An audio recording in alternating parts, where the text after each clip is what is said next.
При това недостатъчно финансиране, при един немалък публичен натиск върху нашата институция, особено в първите месеци на мандата, и при толкова много, макар и справедливи, може би, претенции на гилди, организации и институции, мисля, че работата, която успяхме да отхвърлим, с която успяхме да се справим за една година, е повече от положителна.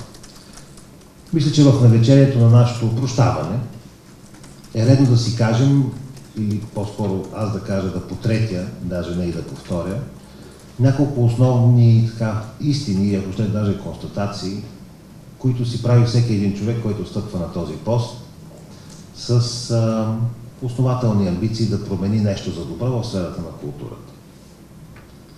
Аз бях сред тези хора. Днес след обяд, за да бъда максимално кратък, ги нахвърля в 10 точки, които не би трябвало да имат никаква библейска претенция за 10 истини, които ще се кажат, но това са може би някои от основните неща, с които съм се сблъскал и които с удоволствие бих прехвърлял, ако щете, даже и на следващия министър на културата, за да не бъде принуден да ги запознава с тях по емпиричен път, сблъскайки се в стените на възможното и тесните коридори на възможното. За това ще се опитам съвсем накратко да ви ги кажа от своя име. Ето ги тези 10 точки, на които съм се спрял. Първо. Мисля, че нищо не започва и не свършва с един човек, един екип и едно правителство. Процесите и проектите текат през годините, през мандатите и въпреки личните мераци. Всеки от нас е само брънка в големи процеси, които не управлява, напротив, те не го управляват, а той губи време да се снима на капитанското кормило. Второ. В малката ни държава и при еднодневното политическо доверие, което обикновено получават политиците ни, е абсурдно някой да има лични проекти. Проекти, които да е измислил и осъществил от край до край, не съществуват.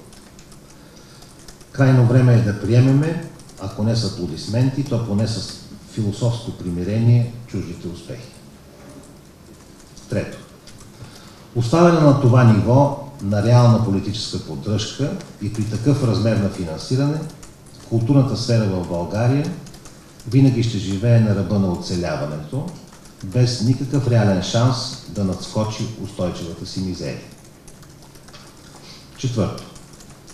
Вместо да бъдат приоритетно реализирани ценни и единствено възможни извънбюджетни инструменти за допълнително финансиране на духовната сфера, на предложенията ни, на Министерството на културата говоря, на предложенията ни за стартиране на решеното вече заделяне на процент от постъпленията от хазарта към културата и бърза промяна в закона за меценатството, те бяха подминати с тишина и третостепенен интерес. Пето. В България културата е приоритет само на думи. Делата на държавата са насочени в напълно различни сфери, в които нито можем, нито се надяваме, да постигнем международно признание, защита на националната кауза, да не говорим за доминантно положение дори на Балканите. Шесто. Продължават да не бъдат пипани цели сфери, в които разминаването между желание и реалност е очевадно. Това важи, например, за читалищната мрежа. 7. За археологията, която наред с сценичните изкуства вероятно е фундаментът на културата ни, можем да отделим едва половин милион лева годишно за планирани разкопки. Половин милион при положение, че България след Италия и Гърция е на трето място в Европа по културно наследство. 8. Отдавна е дошло времето да сложим на масата кардиналния въпрос. Колко на брой, какви по вид и с какви функции културни институти може да си позволи да поддържа малка и бедна България. 9. В културната общност, особено в сферата на музейната дейност, на открито и на закрито, мнозина мислят новаторски, имаме забележителни специалисти, мнозина от които и вие познавате. И въпреки това, Голяма част от дейността в тази област продължава да тече в руслото на познатия канон, който може би е бил поносим за нашите родители, но със сигурност е непривлекателен за децата на 21 век. Казано по-отделнично, нахвърлените камъни по ливадите и мъртвите артефакти зад витрините, пък нека били те и най-ценните в света, няма да спечелят лесно идните поколения.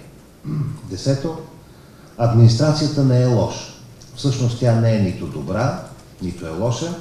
Тя е на мястото си да свърши една работа, която ние като техни ръководители сме пратени да надзираваме и побутваме напред.